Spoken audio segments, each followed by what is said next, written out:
ne compte plus le nombre de chefs d'État et d'autres hautes personnalités politiques ayant passé l'arme à gauche avant l'heure. Serait-il exagéré de dire que l'Afrique s'illustre particulièrement par l'assassinat d'hommes d'État? Sans doute, mais force est de constater que son histoire regorge de faits sanglants. Et voici les amis, 11 chefs d'État africains assassinés au pouvoir. Allez, let's go. Thomas Sankara. Thomas Sankara est mort à l'âge de 37 ans le 15 octobre 1987. Son assassinat a été mis en œuvre par un commando de militaires lors d'un coup d'État qui a porté son ancien ami Blaise Compaoré au pouvoir. Celui qui a renommé la Haute-Volta à son nom actuel, le Burkina Faso, a dirigé son pays du 4 août 1984 jusqu'à sa mort. Ahmed Abdallah. Comme pour la plupart des hommes politiques assassinés, la mort d'Ahmed Abdallah reste assez floue. L'ancien président comorien aurait été exécuté par des mercenaires. À la mort d'Ahmed Abdallah, sa famille reçoit un important héritage qui a fait polémique dans un pays miné par la corruption. Bob Denard, un mercenaire français impliqué dans de nombreux coups d'État en Afrique, est soupçonné d'être l'auteur de cet assassinat. Mais aucune action n'a été possible contre lui en justice. Il est ressorti blanc comme neige de cette affaire. Samuel Kanyede. Premier autochtone à devenir président du Libéria, Samuel Doe a été pendant longtemps la cible de nombreux coups d'État. Il meurt sous la torture dans d'affreuses circonstances suite à sa capture par les rebelles de Prince Yormi Jackson. Sur une vidéo largement diffusée en Afrique, on voit Prince Yormi Jackson buvant une bière tandis que l'on arrache une oreille à Samuel Doe. Puis, on expose le corps nu du président défunt dans les rues de la capitale du pays. La communauté internationale est choquée. Mohamed Boudiaf.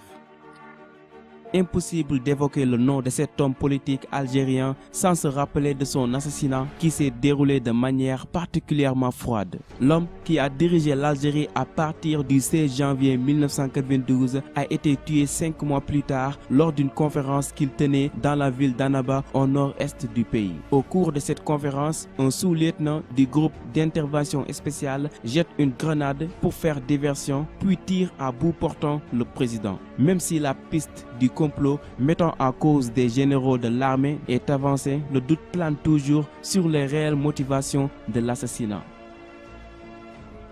Melchior Ndadaye. Melchior Ndadaye, premier président démocratiquement élu au Burundi, est assassiné le 21 octobre 1993 au cours d'une nuit fatidique où de nombreuses autres personnalités politiques sont assassinées. Le pays plonge alors dans une spirale de violence interethnique qui feront des centaines de milliers de morts.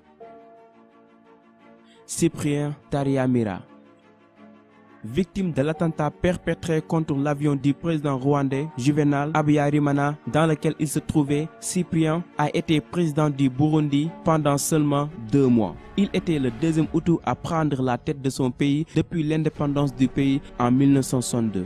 Le premier président Hutu était son prédécesseur Melchior Ndadaye, également assassiné au pouvoir. Juvenal Habyarimana.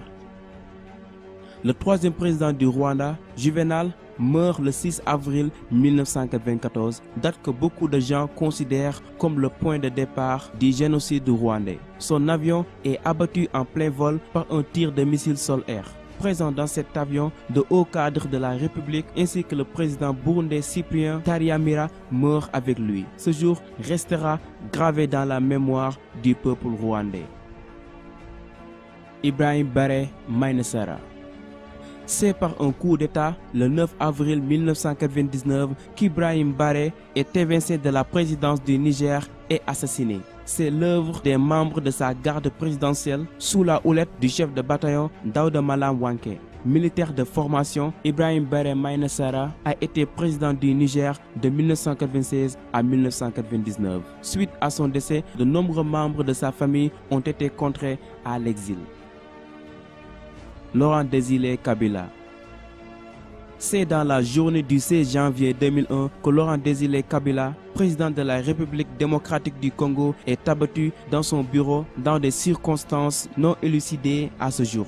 Tout porte à croire qu'il est assassiné par l'un de ses gardes du corps, un ex-enfant soldat du nom de Rachidi Mizele. Lui-même sera tué quelques instants plus tard, tandis que son principal complice, qui l'attendait dans un véhicule garé à l'extérieur du palais présidentiel, réussit à s'enfuir.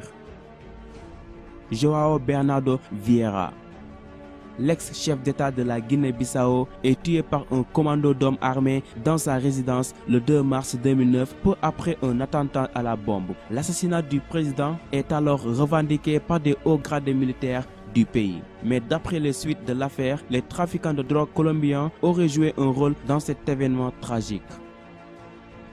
Muammar Kadhafi. On se souvient encore de cette révolte populaire qui a conduit à la chute du régime de Muammar Kadhafi. Confronté à la prise de Tripoli par les rebelles en août 2011, le guide libyen fuit la capitale. Le 20 octobre 2011, dans les environs de Sirte, celui qui a dirigé la Libye pendant près de 42 ans est capturé, lynché et tué. Des vidéos d'une extrême violence font alors le tour du monde.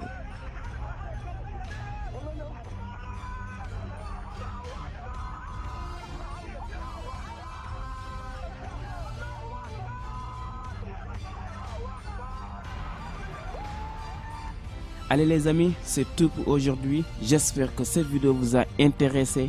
Bon, ma question est seulement pourquoi? Pourquoi s'entretuer alors que notre continent vient tout juste de sortir de l'esclavage et colonisation? Au lieu de bâtir un nouveau continent très puissant grâce à ses ressources, ils s'entretuent juste pour le pouvoir afin de satisfaire leurs besoins personnels et pire encore, suivre aveuglement des gens qui nous traitent tout le temps de singes et d'incapables. Vraiment, je trouve tout cela désolant. Aimez la vidéo et partagez-la aussi à vos amis, c'est la récompense, et abonnez-vous pour encore plus et plus de vidéos. Allez, rendez-vous dans ma prochaine vidéo. Ciao!